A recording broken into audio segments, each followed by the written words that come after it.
Last class में Boyle's law जो अपन ने पढ़ा है, अभी रिवाइज भी किया, हमको पता चल गया है कि बॉयल्स लॉ का एक मैथमेटिकल आसानी का एक्सप्रेशन होता है, पीवी, प्रोडक्ट और वॉल्यूम, प्रेशर और वॉल्यूम का जो प्रोडक्ट है वो कांस्टेंट रहता है। अगर प्रोडक्ट और वॉल्यूम का प्रोडक्ट हमेशा कांस्टेंट रहता है, इसका अर्थ यह है कि दो अलग अलग स्थिति में पीवी बराबर रहेगा। तो वही नेक्स्ट लाइन से और करके लिख देंगे बच्चों, और P1 V1 बराबर P2 V2, मतलब किसी एक स्टेट का प्रेशर इनटू वॉल्यूम किसी दूसरे स्टेट के प्रेशर इनटू वॉल्यूम के बराबर रहेगा। तो ये भी कायदे से एक मैथमेटिकल जस्टिफिकेशन है बॉयल्स लॉ का। लिखें तो हाँ बोले।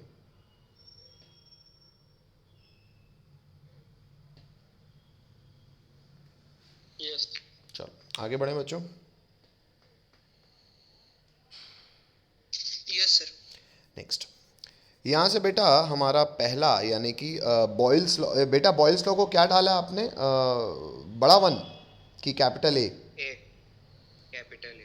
तो कैपिटल ए में बच्चों अभी तक आपने जितनी बातें लिखी हैं, जो मैथमेटिकल स्टेटमेंट और जो उसका एक्चुअल इन वर्ड्स स्टेटमेंट आपने लिखा, उस पूरी चीज़ को डाल दीजिए पॉइंट नंबर 1 बॉयल्स लॉ में, है ना। बॉयल्स लॉ में डालेंगे पॉइंट क्रमांक 2, लिखेंगे दूसरे पॉइंट में graphical representation of Boyle's law. अब बॉयल्स लॉ को ग्राफिकली थोड़ा सा देख लेते हैं। लिखो तो हाँ बोलो।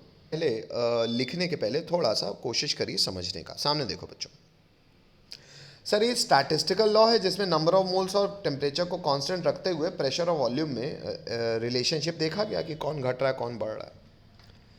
तो सबसे पहली बात, ये जो ग्राफ प्लॉट होगा, ये प्लॉट होगा कांस्टेंट टेम्परेचर पे, लिखा भी है कांस्टेंट टेम्परेचर प्लॉट।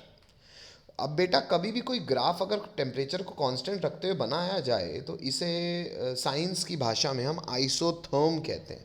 इस ग्राफ को हम इंग्लिश में, अगर वो कांस्टेंट टेम्परेचर में प्लॉट किया जा रहा है तो क्या कहते हैं, बोलना पड़ेगा सबको, आइसोथर्म। आइसोथर्म। और प्रोसेस कहलाता है, किसी भी प्रोसेस में जब टेम्परेचर कांस्टेंट होता है उसको कहते हैं आइसोथर्मल प्रोसेस। ये शायद आपने सुना भी होगा शब्द, है ना। और ऐसे ग्राफ को आइसोथर्म कहते हैं, है ना। अब ये आइसोथर्म्स हम प्लॉट कर रहे हैं किसके बीच में, प्रेशर हम वाई एक्सिस में प्लॉट कर रहे हैं और वॉल्यूम हम एक्स एक्सिस में प्लॉट कर रहे हैं। यूनिट कुछ भी हो सकती थी, पर हाँ एनसीईआरटी ने जो ये एग्जैक्ट ग्राफ प्लॉट किया हुआ है वो वॉल्यूम उसने डेसीमीटर क्यूब में पुट की हुई है और प्रेशर उसने बार में पुट किया गया। हालांकि आप ये यूनिट ना भी लिखो तो चलेगा, पर फिर भी अच्छा, किसी बच्चों को ना पता हो तो ब्रैकेट में ये लिख भी लें कि 1 डेसीमीटर क्यूब कितना होता है बच्चों, it is equal to 1 litre. Actually decimetre cube परेशान करने के लिए कई बार एग्जामिनेशन वाले भी लिखते हैं, तो आपको ध्यान होना चाहिए 1 decimetre cube is nothing but 1 litre, है ना। तो अच्छा, तो अब वॉल्यूम और प्रेशर पे अगर ग्राफ बनेगा तो कल शायद हमने इतना तो बॉयल्स लॉ को समझ ही लिया था। आइए एक बार फिर से देख लें कि मान लो एक सिलेंडर है, उस पर पिस्टन लगी है और अंदर भरी हुई है गैस, ठीक है। इस गैस का टेम्परेचर कांस्टेंट है और अमाउंट ऑफ गैस भी डब्बे के अंदर फिक्स ही है। तो खुद सोचो, जैसे जैसे पिस्टन को अंदर दबाओगे वॉल्यूम घटेगी लेकिन गैस का प्रेशर बढ़ेगा। Hello hello, yes sir. मतलब ये इन्वर्सली रिलेटेड है कि एक बढ़ रहा है तो दूसरा घट रहा है। तो देखो मान लो भाई ऐसे जा रहे हैं तो वॉल्यूम बढ़ रही है, देखो वॉल्यूम बढ़ रही है कभी भी ग्राफ में तो प्रेशर क्या हो रहा है, घट रहा है। हेलो हेलो, तो मतलब अगर मैं यस सर। सिंपली एक ग्राफ बनाता तो ग्राफ कुछ ऐसा बनता। इसको हम लोग शायद, आप लोग अगर इतना कोनिक सेक्शन जानते हैं तो इसको हम रेक्टेंगुलर हाइपरबोला कहते हैं। Hello hello, yes sir. है ना। तो ऐसा कुछ कर्व बनता अगर हम सिंपल बनाते। तो सर ये क्या किया हुआ है यहाँ पे, तो हाँ हालांकि ये बच्चे ने थोड़ा सा लाइन टेढ़ी कर दी। आप सीधी सीधी बनाना, सीधी सीधी मतलब मैं आपके लिए ये बाजू में बनाई हुई मैंने लाइन, जैसे एक लाइन मैंने बना दी है रेड, एक मैं बना दे रहा हूँ ब्लैक और एक मैं बना दे रहा हूँ ब्लू, ठीक है। इस ब्लैक वाली लाइन को मैं कह रहा हूँ टेम्परेचर T1। भाई कांस्टेंट टेम्परेचर बढ़ना चाहिए लेकिन कांस्टेंट तो अलग अलग हो सकता है ना। जैसे एक बार मैंने कांस्टेंट रखा 200, अगली बार मैंने कांस्टेंट रखा 400, अगली बार मैंने कांस्टेंट रखा 600। भाई मैंने पूरे प्रोसेस के दौरान मान लो 400 रखा था तो 400 रहा, लेकिन जो ग्राफ 200 में बनेगा और जो ग्राफ 400 में बनेगा और 600 में बनेगा उसमें तो फ़र्क होगा। मैं वही कर रहा हूँ, एक मैंने कहा T1, एक मैंने कहा T2 और एक को मैंने कहा T3। अगर मैं आपसे पूछूं कि चलो ये सब बॉयल्स लॉ के कर्व हो गए, ये सब आइसोथर्म हो गए एट अलग अलग कांस्टेंट टेम्परेचर्स, बट इसमें T1 बड़ा होगा कि T3 बड़ा होगा, क्या ये आपको रटना पड़ेगा कि आप कॉमन सेंस से बता सकते हैं? एक्चुअली आप ये कॉमन सेंस से बता सकते हैं। कैसे बता सकते हैं सर? आप खुद सोचें बच्चों कि अगर हम इस पे ध्यान दे रहे हैं कि चलो बॉयल्स लॉ के ग्राफ है लेकिन अलग अलग कांस्टेंट टेम्परेचर्स में, तो कौन सा टेम्परेचर ज़्यादा है, ये आप कैसे सोच सकते हो? भाई आप एक काम करो, आप वॉल्यूम को कर लो फिक्स, ऐसे मन में कोई एक फिक्स्ड वॉल्यूम मान लो। फिक्स्ड वॉल्यूम मान लिए, मतलब मान लो एक कुकर तुमने मन में सोच लिया। कुकर जानते हो ना, कुकर, हेलो हेलो, एक cooker, pressure cooker, hello. Yes sir. अगर एक प्रेशर कुकर आप ले रहे हो, उसका ढक्कन बंद कर रहे हो, तो वॉल्यूम फिक्स हो गई। अब तुम बताओ वो सीटी ज़्यादा कम मारेगा जब ज़्यादा गर्म करोगे कि कम? ज्यादा गर्म। सीटी क्यों मारता है? प्रेशर आने के कारण। तो खुद बताओ, अगर तुमने वॉल्यूम ये फिक्स कर दी है तो ज़्यादा प्रेशर किसके करस्पॉन्डिंग है? इसी वॉल्यूम में ज़्यादा प्रेशर दे रहा है ये नीली वाली लाइन, और मिनिमम प्रेशर दे रहा है ये काली वाली लाइन। Hello, yes sir. क्योंकि वाई एक्सेस में प्रेशर प्लॉट है। मतलब ज़्यादा प्रेशर आया मतलब ज़्यादा सीटी मारेगा, ज़्यादा सीटी मारेगा मतलब T3 यानी कि जो नीला वाला टेम्परेचर है वो ज़्यादा होगा। हेलो,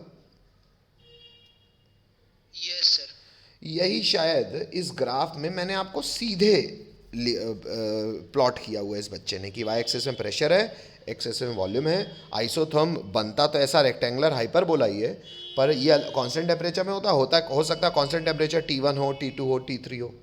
तो इसमें 200 और 600, अगर 200 मिनिमम है और 600 मैक्सिमम है, तो 600 टेम्परेचर कौन सा होगा? ये वाला होगा। शायद आप समझ सकते हो। ये देखो, इस बच्चे ने डंडी भी ऐसे डॉट डॉट करके इसलिए खींची हुई है कि अगर आपको ऐसा सोचना है कि कौन सा टेम्परेचर कांस्टेंट होगा, तो आप एक कुकर के बारे में सोच लो, तो वॉल्यूम फिक्स कर दो और सोचो वो ज़्यादा प्रेशर वही मारेगा जिसका टेम्परेचर ज़्यादा होगा। हेलो, बोलना पड़ेगा सबको। Yes sir. सर। चलो, ग्राफिकल रिप्रेजेंटेशन में एक पॉइंट और डालेंगे, लिखेंगे रोमन नंबर 2। अब रोमन नंबर 2 में भी हम कौन, भाई बॉयल्स लॉ तो कांस्टेंट टेम्परेचर में ही किया जाता है, तो है ही अभी भी आइसोथर्म, लेकिन ये आइसोथर्म का मैं वाई और एक्स चेंज कर दे रहा हूँ। इसका वाई एक्सिस में तो अभी मैंने प्रेशर प्लॉट किया है, पर एक्स एक्सिस में मैं वॉल्यूम नहीं प्लॉट कर रहा बच्चों। क्या प्लॉट कर रहा हूँ? 1/v। 1/v। आप एक काम करो, वन अपॉन वॉल्यूम मत लिखो, लिखो ही बेटा 1/v, है ना, ऐसे ही। तो अब हम एक्चुअली 1/v को प्लॉट कर रहे हैं किसके साथ? p के साथ।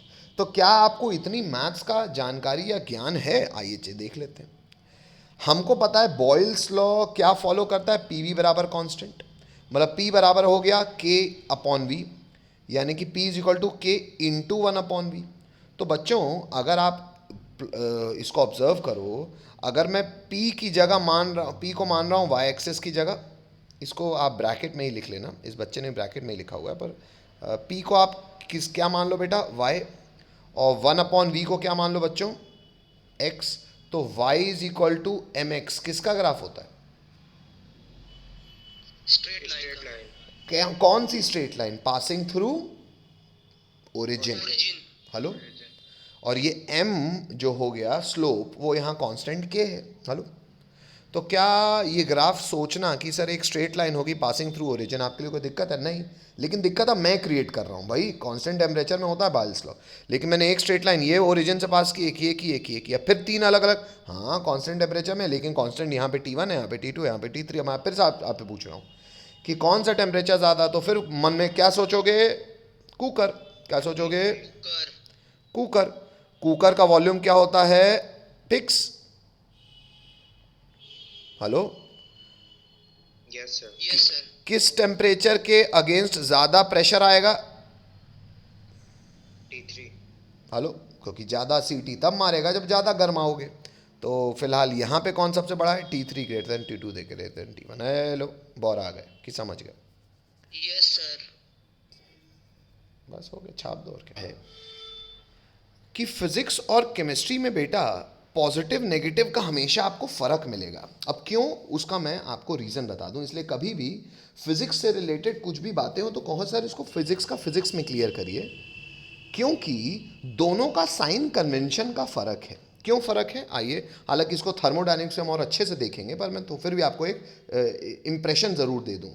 अगर कभी भी भाई फिज़िक्स से रिलेटेड कोई भी दिक्कत या डाउट आता है, उसको कहो सर ये आप हमको क्लियर करके दीजिए, हम केमिस्ट्री और फिजिक्स का साइन कन्वेंशन का क्योंकि फ़र्क है, इसलिए आप अच्छा सर अब साइन कन्वेंशन का फ़र्क क्यों है पहले वो देख लो बेटा। जैसे फिजिक्स में बेटा जब भी आप थर्मोडायनेमिक्स पढ़े होगे या पढ़नी होगी या कुछ भी होगा, आप हमेशा वर्क डन, भाई फिजिक्स में आदमी क्या करता है एक्चुअली, सोचता क्या, हम चाहते हैं मशीन से हमको काम मिले। हेलो हेलो, तो एक्चुअली फिजिक्स के कन्वेंशन में बच्चों work done by the system, हम चाहते हैं कि सिस्टम काम करे। Hello, yes sir. फिजिक्स के कन्वेंशन में बेटा माना जाता है work done by the system. अगर सिस्टम यानी कि अगर आपकी गाड़ी आपको काम करके दे रही है या इंजन आपको काम करते दे रहा है, आप खुश हो, आप नहीं चाहते आप उसमें इन्वेस्टमेंट करो, मिनिमम से मिनिमम उसमें तेल डालो और मैक्सिमम से मैक्सिमम वो चल के आपको एफिशिएंसी दे। Hello hello, yes sir. इसी तो फिजिक्स का कन्वेंशन, हालांकि मैथमेटिक्स दोनों में सेम लग जाती है, लेकिन conventionally work done by the system of physics में हम क्या मानते हैं, अगर सिस्टम 10 जूल का काम कर रहा है तो हम उसको लिखेंगे plus 10 joule. Hello, yes sir.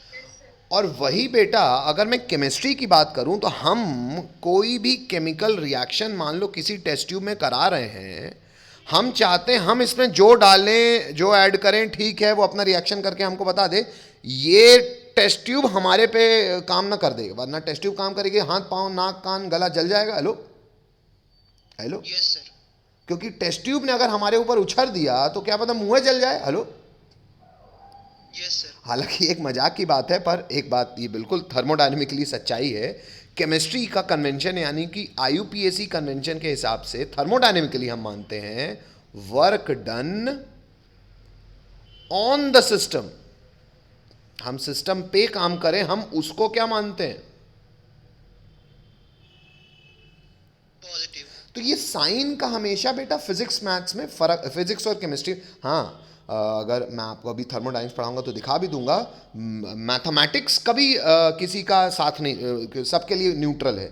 मतलब मैथमेटिक्स अगर कहेगी कि वर्क है एफ डॉट डी यानी कि एफ डी कॉस थीटा, तो ये फॉर्मूले के हिसाब से दोनों बातें सही लगेंगी आपको। हेलो, अब कैसे, ये जब मैं थर्मोडायनेमिक आपको पढ़ाऊंगा तो बता दूंगा, पर आज से एक बात गांठ बांध लो, कभी भी वैसे तो यूजुअली फिजिक्स के टीचर ये नहीं करेंगे, एक बड़ा अच्छा डेरिवेशन आता है जिसको हम लोग नोट डाल के लिखेंगे, बॉयल्स लॉ में ख़त्म होता है, अब एक नोट डाल के एक जानकारी लिखेंगे। नोट डालो बच्चों, नोट की हेडिंग है बेटा कि a relationship can be obtained between density and pressure of a gas by using Boyle's law. अब बॉयल लॉ की मदद से हम एक मैथमेटिकल रिलेशन डिराइव करने वाले, डिराइव्ड लॉ है, मैथमेटिकली प्रूव्ड है, no sir, statistical law. Statistical law है, मतलब आपने प्रेशर के करस्पॉन्डिंग वॉल्यूम को जब प्लॉट किया, टेम्परेचर और नंबर ऑफ मोल्स कांस्टेंट रखे, तो जो ग्राफ आया उस ग्राफ का आपने मैथमेटिकल एक्सप्रेशन बना दिया। तो ग्राफिकली चीज़ों का expression banana is statistical analysis, you can not derive that thing, है ना, उसको आपको एलएचएस से आरएचएस प्रूव नहीं कर सकते मैथमेटिक्स की मदद से, किनकी, स्टैटिस्टिकल लॉज की मदद। हाँ, फिर उसके लिए आपको बहुत सारे अलग अलग काम करने पड़ेंगे कि तब जाके वो एक डिराइव्ड लॉ होगा, पर फिलहाल सारे के सारे गैस लॉज स्टैटिस्टिकल लॉज थे जब ये बने थे, है ना, फिर इन पे आगे काम हुए वो हम यहाँ आगे पढ़ेंगे, पर शुरुआत में अपन याद रखें, है ना। तो अब ये स्टैटिस्टिकल लॉ की मदद से हम एक डिराइव्ड फॉर्मूला बनाने की कोशिश कर रहे हैं, और वो डिराइव्ड फॉर्मूला किसके बीच में बनाने की कोशिश कर रहे हैं, डेंसिटी ऑफ गैस और प्रेशर ऑफ गैस में। शुरू करूं, यस सर। चलो नेक्स्ट लाइन से लिखेंगे बच्चों, बाय डेफिनेशन, नेक्स्ट लाइन से लिखेंगे by definition comma, density D is related to mass and volume V by relation D equal to M upon V, this is point क्रमांक 1 बना दो। सबको पता है यार, डेंसिटी बराबर मास अपॉन वॉल्यूम। हेलो, ये तो जानते हैं ना भाई, ये तो बचपना है। Yes sir. हाँ, तो हम जाना था मास्टर 10वीं जाना था कि डेंसिटी बराबर मास अपॉन वॉल्यूम, तो मास को स्मॉल एम मान लिया और वॉल्यूम को वी मान लिया, ठीक है भाई। नेक्स्ट लाइन से लिखेंगे एंड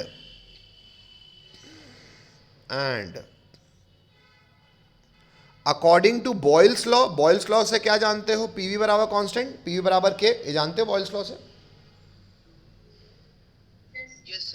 और यू कैन से v बराबर k upon p, this is equation 2. Yes, sir. ये दो इक्वेशन बना लो, बनाओ तो हाँ बोलो तो आगे बताऊंगा. है कि नहीं? डेंसिटी बराबर मास अपॉन वॉल्यूम है, और v की जगह आप क्या पुट कर रहे हो? k upon p. तो v की जगह हमने क्या पुट कर दिया यहाँ नीचे? k upon p. Hello, Yes, sir. छापो इतना, मैं इसको खसका भी देता हूँ. तो अगर ऐसा है सर तो थोड़ा सा रीअरेंज कर लो, सबको दिख भी जाएगा. और डेंसिटी इज इक्वल टू ये प्रेशर ऊपर आ गया इनटू m अपॉन के. और व्हाट इज m बच्चों? मास of gas. What is k बच्चों? और प्रोपोर्शनैलिटी कांस्टेंट. भाई pv बराबर k का कांस्टेंट k था ना. तो अगर आप बॉयल्स लॉ की बात कर रहे हो तो डब्बे के अंदर का गैस का क्या क्या कांस्टेंट होता है बेटा? नंबर ऑफ मोल्स, यानी कि उसके मास भी फिक्स होगा. Hello, Temperature. और टेम्परेचर. तो अगर टेम्परेचर और मोल्स, मोल्स कांस्टेंट है तो मास भी कांस्टेंट होगा. मास कांस्टेंट है तो ये m भी कांस्टेंट, कांस्टेंट अपॉन कांस्टेंट एक कांस्टेंट ही होगा.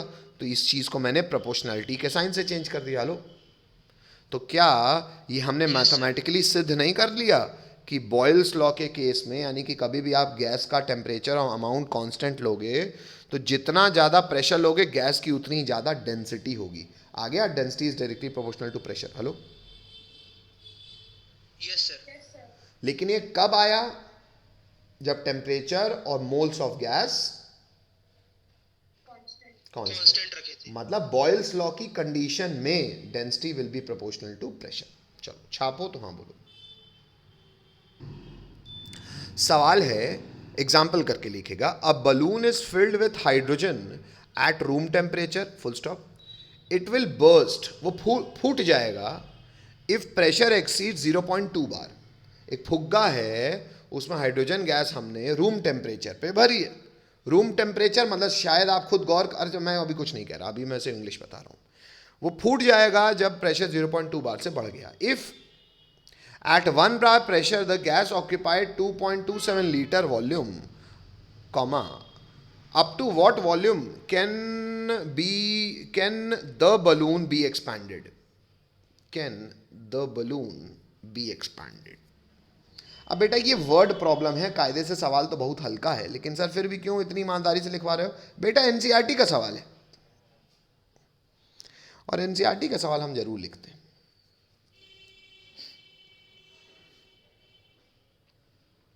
बाकी क्वेश्चनों के लिए आपको प्रैक्टिस कॉपी में काम करना चाहिए, क्लास नोट्स में नहीं. क्लास नोट्स इतने छोटे होने चाहिए कि वो रिवाइज्ड एकदम आंख बंद करके पूरा पेज टू पेज कंठस्थ रहे.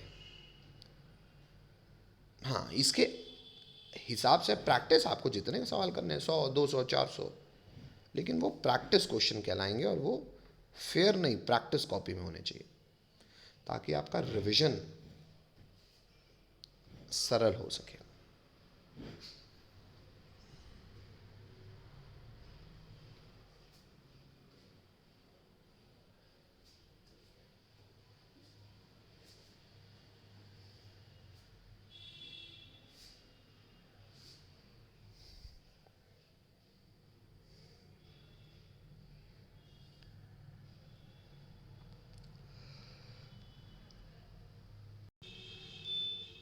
Yes, sir. तो पी वी बराबर कांस्टेंट मतलब पी वन वी वन बराबर पी टू वी टू, क्योंकि बॉयल्स लॉ की कंडीशन आप सवाल की इंग्लिश पढ़े हैं, आपको समझ में आ ही गया होगा, लग गई है. तो बस सर अब बड़ा आसान सा सवाल हो गया. सब पी वन दिया हुआ है 1 बार, पी टू वी वन दिया हुआ है 2.27. बोला था ना कि भाई एक बार पे इतना वॉल्यूम करता है. तो अब कितने वॉल्यूम तक? भाई 0.2 बार में फट जाएगा, तो 0.2 में कितने तक जा सकता है कि फट जाएगा, वो वॉल्यूम निकल आएगी वो एक्सट्रीम एंड पे. तो 0.2 बार तक करा तो V2 क्वेश्चन मार्क कर दिया, और P1 V1 बराबर P2 V2 किया तो V2 आ गया. कैसे कैसे 2.27 इंटू 1 अपॉन 0.2, इसको सॉल्व किया तो 11.35 आ गया. हेलो, आसान सा सवाल था, कोई दिक्कत? छाप लो बच्चों, हालांकि आंसर मुझे 2 ही लोगों ने दिया. सर छाप लिया. ठीक है, कोई रोक रहा है?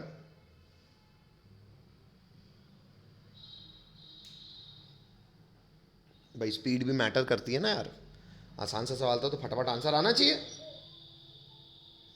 चलो कोई बात नहीं, आगे बढ़ जाओ। कोई रोक रहा है?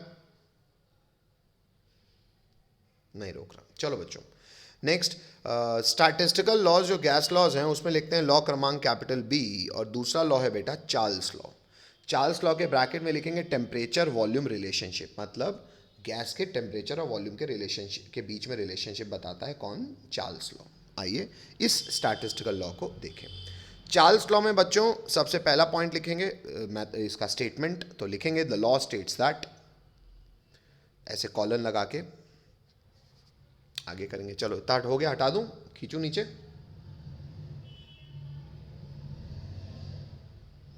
चलो अरे एक आध तो हाँ बोल दो। चलो तो आइए इसका स्टेटमेंट लिखें बच्चों। इसका स्टेटमेंट थोड़ा सा अच्छा है, तो पहले इंग्लिश लिखेंगे, है ना। लिखेंगे द लॉ स्टेट्स दैट, लिखेंगे बच्चों for a fixed mass of gas at constant pressure, comma, volume of gas increase on increasing temperature and decreases on cooling, full stop. For each degree rise in temperature, comma, volume of gas increases by 1 upon 273.15 of the original volume of the gas at 0 degree Celsius. ये बेटा पूरा statement है, पहले इसको लिखिए। Hello,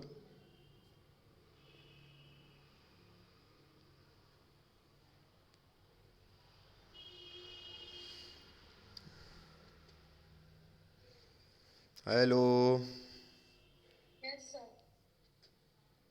अच्छा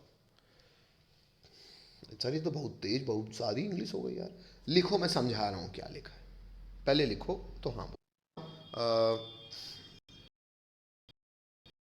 हमने Charles law का स्टेटमेंट लिख लिया था ना? Yes sir.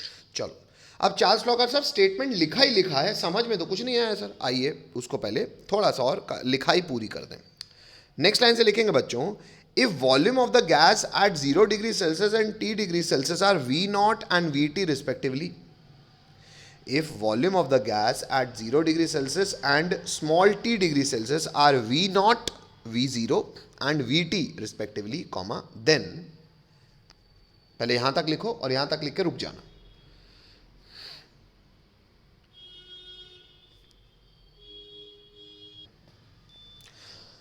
तो अब सब बच्चों आपके लिए बढ़िया है, ऐसा ही कोई बच्चा सामने आता रहे, हर हफ्ते कुछ कुछ रिवीजन के लिए चैप्टर बताता रहे, तो कम से कम अब देखो 2 दिन का टारगेट मिल गया ना। मैं कहता हूं खराब एफिशिएंसी से भी करोगे ना तो कम से कम बेटा कुछ तो कर लोगे। और अगर कोई आप में से ईमानदार है तो ज़्यादा ही कर लो। ऐसे रैंडम हर हफ्ते 2-2 हफ्ते में कुछ कुछ चैप्टर्स बता दिया करो पिछले, वो रिवीजन भी करते चलेंगे। हाँ बेटा, मेरे पास ऐसा कोई नीट का आर्काइव नहीं है, पर लेकिन क्वेश्चंस हैं केमिकल बॉन्डिंग के, तो मैं सिर्फ उन्हें सॉल्व नहीं बेटा आपको करना, देखो हाँ बेटा आजकल सारी दुनिया आपको नहीं लगता बहुत ज़्यादा लॉजिकल हो गई है। और मैं आपको बता रहा हूँ, मैं आपको एग्जैक्ट रीज़न बता रहा हूँ बेटा, जो मैं आर्काइव्स कह रहा हूँ उसको लगाने का। देखो क्या होता है जब भी आप कोडिंग करते हो ना, एक्चुअली देखो बेटा आजकल इंजीनियरिंग की हर फील्ड में कंप्यूटर्स गंदा घुस गया है, मानते हो कि नहीं मानते? और पता है बेटा कंप्यूटर यानी कि लॉजिकली काम करने का आधार क्या होता है? शायद आप लोगों ने अगर कंप्यूटर पढ़ा हो 11वीं 12वीं में अगर कभी भी, तो बेटा जो सबसे सरल भाषा होती है वो होती है C++। वो भाषा की शुरुआत होती है बेटा ऊप्स के कंसेप्ट से। ऊप्स मालूम क्या होता है? Object oriented programming. हेलो बेटा, अगर पेट दर्द हो तो पेट दर्द की दवाई खाते हैं, सिर दर्द हो तो सिर दर्द की दवाई खाते हैं। और ऑब्जेक्ट क्या है? सब्जेक्ट में PhD करना फिलहाल, कि नीट या जेई निकालना। हाँ, एक अच्छी जगह पहुंचने के बाद PhD करने, अच्छा नीट निकालना क्योंकि अच्छी जगह पहुंच पाए, उसके बाद आप जितना रिसर्च वर्क करना चाहें करें, सब्जेक्ट में घुस जाएं। पर फिलहाल वो समय नहीं, अभी स्मार्ट वर्क करने का समय है। हार्ड वर्क के साथ सिर्फ आदमी गधा बन सकता है ना। तो एक्चुअल कहानी ये है कि जो काम है सबसे पहले उसको करो। और वो काम क्या है कि एक प्रीवियस ईयर आए हुए नीट के सवालों की आर्काइव्स ही लगानी, ताकि एक सवाल भी हम एक्स्ट्रा न लगाए। पहले हम ये समझें कि हमको उतने में क्या कमी आ रही है। उससे आप ना जब भी रिवीजन करोगे ना, आपका रिवीजन प्लान बड़ा अच्छा सा बनेगा कि आपको पता रहेगा कि आप ये भूलते हो, है ना। क्योंकि क्लास नोट्स बेटा बहुत बड़े होते हैं अगर पूरे, तो अभी बोर्ड एनसीईआरटी वाले नोट्स के आधार पे आर्काइव्स करने का प्रयास करिए, ठीक है। तो एक किताब बढ़िया फ्रेश सी खरीद लो अलग से, है ना। या तो आप में से नीट, अभिषेक तू नीट वाला है ना, किताब है कि नहीं है? सर है। बस बेटा तो उस किताब का पीडीएफ डाल दे। सर टॉपिक वाइज वाले नहीं है उसमें। नहीं केमिकल बॉन्डिंग के टॉपिक वाइज नहीं है, चैप्टर वाइज। No sir. अरे बेटा तो नो सर। नहीं तेरे को भी ले लेना चाहिए बेटा, अगर सीरियस है तो की बात कर रहा हूँ, नहीं है तो मान ले, ठीक है। सर एक लिंक है उससे कर लूँगा। भले एक ढंग की कॉपी बुक ले लेना बेटा। क्या है, जो सवाल नहीं बनेंगे उसमें गोला मारेगा तो रिवाइज करने के लिए कॉपी तो होनी चाहिए ना, बुक जहाँ पे पता हो कि ये सवाल रिवीजन करने चाहिए मुझे। Okay sir. नहीं समझ रहा, जैसे कि जो बन गए वो तो ठीक है, जो नहीं बने उनमें गोला मारेगा। तो कभी भी आज से 2 4 6 8 महीने बाद जब रिवीजन करेगा स्टेट्स ऑफ मैटर का, तो क्लास नोट से थ्योरी याद आ जाएगी। और जब मान लो सारे क्लास नोट्स पढ़ लिए होंगे और तुझे लगेगा अब यार इससे रिलेटेड जो सवाल भूले थे, क्योंकि भाई पहले अटेम्प्ट में ही अगर तेरे को क्लास नोट से जो क्वेश्चन हो रहे हैं वो दोबारा देखने की जरूरत ही नहीं है, देखने की फिर क्या जरूरत हो, जो नहीं हुए थे। लेकिन वो नहीं हुए थे, तेरे को कैसे पता चलेगा? जब वो गोले लगे होने चाहिए कहीं ना कहीं, तब ना वहां तक पहुंच पाओगे, यस सर। है ना। तो ये क्लास, ये नोट्स के रूप में होना, ये आपके पास बुक के रूप में होना चाहिए, है ना। तो नहीं, बुक ले ही लो बेटा, है ना। अरे शाम को जाके ले लो एक ठो किताब, भाई साहब अरियंत अरियंत की अच्छी किताब आती है 100 150 रुपए की, ठीक है। यस सर ले लूँगा आज। चलो ठीक है बच्चों, आइए दोबारा अपन इस पे काम करते हैं। क्या काम है? V T is equal to V naught, ये सब ने लिख लिया है। अब इसको थोड़ा सा मैथमेटिकली रीअरेंज कर लेते हैं, और V T equal to V naught common निकाल लिया, तो ये आ गया 1 + t/273.15। हेलो, हटा दो इसको, आगे बढ़ाओ। Yes sir. अरे यार सॉरी यार, ये पन्ना खिसक गया यार।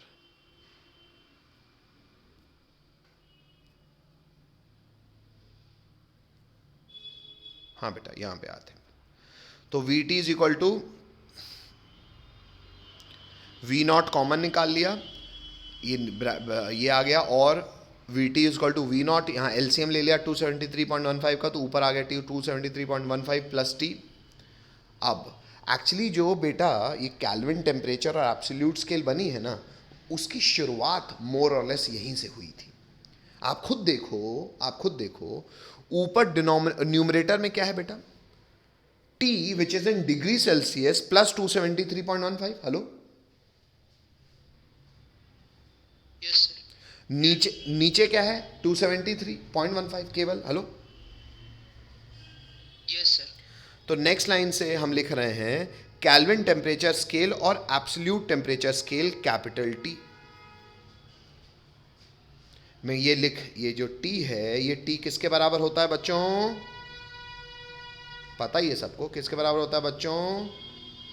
Temperature in degree Celsius plus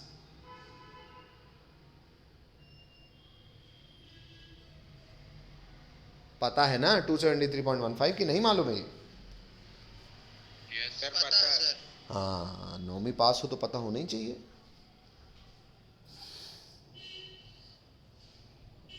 ये तुम लोग 10वीं फर्जी पास हुए ना, 9वीं तो एग्जाम दिए थे ना?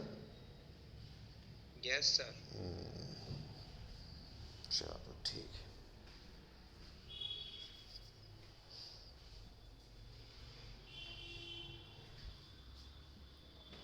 कहो 11वीं फर्जी पास हो जाओ तुम लोग। नाइट कर्फ्यू लग गया मालूम, कल से लगा है, कब से लगा है? परसों। हद है यार, चल जो है भाई। लिख लिया? Yes sir. हटा दो। Yes sir. नेक्स्ट बेटा। रुक गया बेटा, दीदी पहले बोल दिया करो भैया।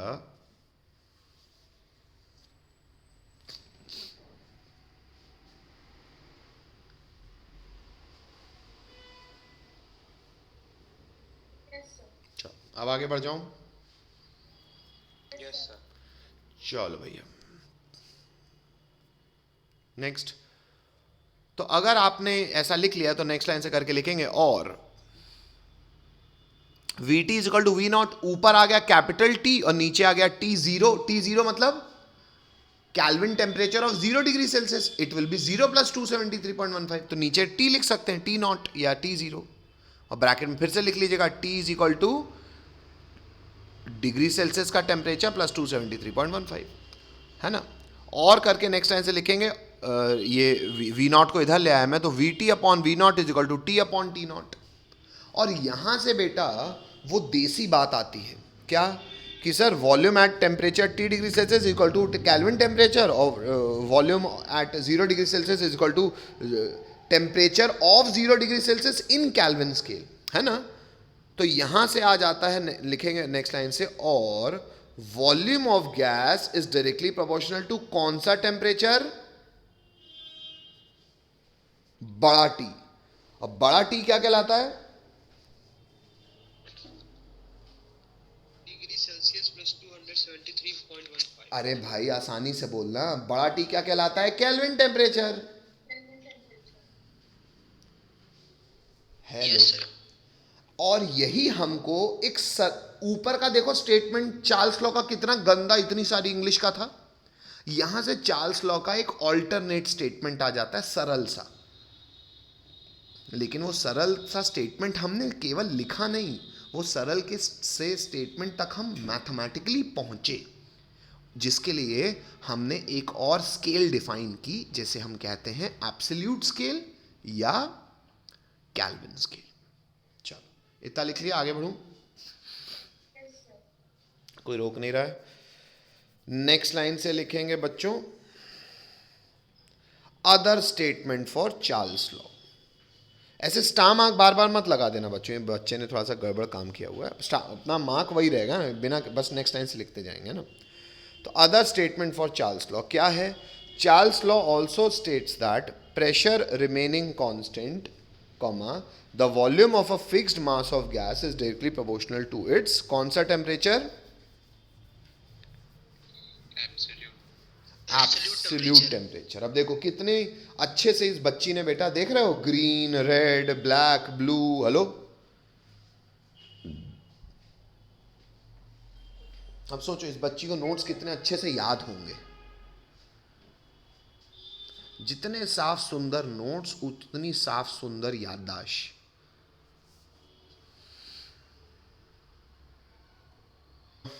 चार्ल्स लॉ से शुरू करते हैं बच्चों। ये बड़ा अच्छा सा ग्राफ बनाया इस बिटिया ने, आइए हम भी देखें। बेटा सबसे पहली बात, पहले इसको लिख बाद में लेना, पहले मेरी बात शांति से सुन लो। ये ग्राफ हम कैसी स्टैटिस्टिकल कंडीशन में प्लॉट कर रहे हैं? सर प्रेशर कांस्टेंट रख रहे हैं, मोल्स कांस्टेंट रख रहे हैं। बेटा कभी भी प्रेशर कांस्टेंट होता है तो ऐसे प्रोसेस को कहते हैं आइसोबारिक, और ऐसे ग्राफ को कहते हैं आइसोबार। तो यही लिखा है, the line of volume versus temperature is called isobar. कभी भी ग्राफ अगर कांस्टेंट प्रेशर में प्लॉट होता है तो it is known as isobar. Hello hello, yes sir. ये लिख भी लीजिएगा, एज प्रेशर इज, ये आइसोबार क्यों कहला रहा है? As pressure is constant. अब पहले सुन लो बेटा, अभी बनाना मत, पहले सुन लो, ठीक है। इन आपको इतना तो पता, अच्छा वाई एक्सेस में प्लॉट कर रहे हैं वॉल्यूम और एक्स एक्सेस में प्लॉट कर रहे हैं हम टेम्परेचर, ठीक है। टेम्परेचर हम डिग्री सेल्सियस में पुट कर रहे हैं, तो ठीक है सर, डिग्री सेल्सियस में पुट कर रहे हैं तो डिग्री सेल्सियस का जीरो यहाँ है, अगर यहाँ है तो शायद आपको पता है हमने तो क्या किया हुआ है, हमने किया हुआ है volume of gas is directly proportional to कौन सा टेम्परेचर बच्चों? केल्विन। तो अगर आपको यहाँ, हाँ, तो अगर आपको यहाँ पे वॉल्यूम ऑफ गैस मान लो इज इक्वल टू करोगे तो ये आएगा इज इक्वल टू एम के। आपको पता है सब प्रोपोर्शनैलिटी साइन हटाते हैं तो कांस्टेंट लगाना पड़ता है। मान लो कांस्टेंट को मैं एम लिख रहा हूँ तो एम के नहीं, सॉरी, एम टी लिखना पड़ेगा ना आपको, एम टी। और अगर ये टी की जगह आप डिग्री सेल्सियस लिखते हो तो आ जाएगा M T plus 273। Hello, T plus 273 आएगा। Hello, yes sir. हेलो, मतलब V इज इक्वल टू आ जाएगा M T plus M into 273। इस कांस्टेंट को मैं के डैश बोल देता हूं। Hello, yes sir. तो ये हो जाएगा Y is equal to M X plus C. Yes sir. Hello, yes sir. अच्छा, तो कुछ इंटरसेप्ट होगा इसका, मानते हो? Yes sir. अच्छा, हटा दूं इसको मैं अब। Yes sir. अब यही बात को बेटा, मैं हालांकि बाकी चीज़ें नहीं हटा रहा, सिर्फ ये बात आपको समझाने की कोशिश कर रहा हूँ कि बेटा टेम्परेचर जब 0 केल्विन होगा तब ना volume occupied by the gas 0 होगी। देखो ये 0 केल्विन मैं दर्शा रहा हूँ यहाँ पे, ये थोड़ा सा इस बच्चे ने लाइन डंडी गलत प्लॉट की है बेटा। डंडी इसको यहाँ प्लॉट करनी चाहिए थी एक्चुअली, है ना? हेलो, और यहाँ Yes, sir. यहाँ कर देना चाहिए था इसको 0 केल्विन। Hello, yes sir. अच्छा, अब थोड़ा सा आप बच्चों इस चीज को गौर करो कि 0 केल्विन में volume occupied by the gas क्या होगी? 0। क्या गैस की वॉल्यूम आप 0 कर सकते हो? मतलब क्या प्रैक्टिकली आप इतने मिनिमम टेम्परेचर पे जा सकते हो जब volume occupied by the gas 0 हो जाए? भाई मैं भी कुछ वॉल्यूम ऑक्यूपाई करूंगा, मैं तो सॉलिड हूं और गैस को तो बहुत ज्यादा वॉल्यूम लगती है। वो 0 वॉल्यूम ऑक्यूपाई तभी कर सकती है जब कृष्ण भगवान वो उसको अर्जुन को जब उन्होंने वो दिए थे, गीता सुनाई थी, उस समय volume occupied by the gas 0 थी, उस समय वक्त रुक गया था। Hello, hello, yes sir. तो ये तो केवल वो कर सकते हैं, हम नहीं कर सकते। प्रैक्टिकली बेटा टेम्परेचर 0 केल्विन नहीं लिया जा सकता, इसलिए यहाँ पे डॉटेड लाइन बनाई है अपन ने, क्योंकि ग्राफ तो हो जाएगा y इज इक्वल टू, अगर हम केल्विन टेम्परेचर की बात करें तो y इज इक्वल टू के टी ग्राफ हो जाएगा। अगर केल्विन टेम्परेचर मैंने प्लॉट किया तो 0 केल्विन पे तो नहीं आ सकता, डॉटेड लाइन बना दी। लेकिन हाँ, it will be a straight line passing through origin, क्योंकि ये वॉल्यूम और ये टेम्परेचर है। Yes sir. Hello, y is equal to mx वाला ग्राफ हो जाएगा। Hello, yes sir. हेलो, बोलना पड़ेगा। Yes sir. अच्छा, अब लेकिन इस पे भी एक फ्लेवर यहाँ पे ये बनाया है बेटा मैंने कि जो आपकी ये कहानी है ना भाई, प्रेशर कांस्टेंट होना चाहिए। प्रेशर कांस्टेंट P1 भी हो सकता है, P2 भी हो सकता है, P3 भी हो सकता है, P4 भी हो सकता है। तो अलग अलग कांस्टेंट प्रेशर्स पे हमने ये आइसोबार प्लॉट किया। अब मैं आपसे पूछ रहा हूं कौन प्रेशर बड़ा कौन छोटा, तो क्या करोगे? फिर से क्या ले आओगे मन में? क्या ले आओगे? कुकर। कौन सा कुकर ज्यादा सीट? भाई सबका ये वॉल्यूम फिक्स हो गया, इस लाइन के अलोंग वॉल्यूम फिक्स है। Hello, yes sir. ज्यादा टेम्परेचर पे प्रेशर क्या होगा? सीटी ज्यादा मारेगा। Yes sir. ज्यादा टेम्परेचर इसी के करस्पॉन्डिंग है, इस वॉल्यूम पे इस ये प्रेशर इस टेम्परेचर के करस्पॉन्ड आ रहा है, मतलब P1 कम होगा क्योंकि T1 कम है, तो P1 लेस होगा, P4 बड़ा होगा। हेलो, समझ आ रही बात है यस सर। सबको? और अगर मैं इसको 0 केल्विन मान रहा हूं तो डिग्री सेल्सियस कितना हो जाएगा? -273.15। हेलो, तो भले ऐसा ही ग्राफ बना लो, बच्ची ने ठीक बनाया, लिखा भी है कैन नेवर बी अटेन्ड। तो अब आप ये ग्राफ बनाइए और बस मेरा यहाँ से मेरा चार्ल्स लॉ का काम भी समाप्त होता है, यहाँ से आज की क्लास समाप्त होती है। इसका स्क्रीनशॉट ले लो बेटा।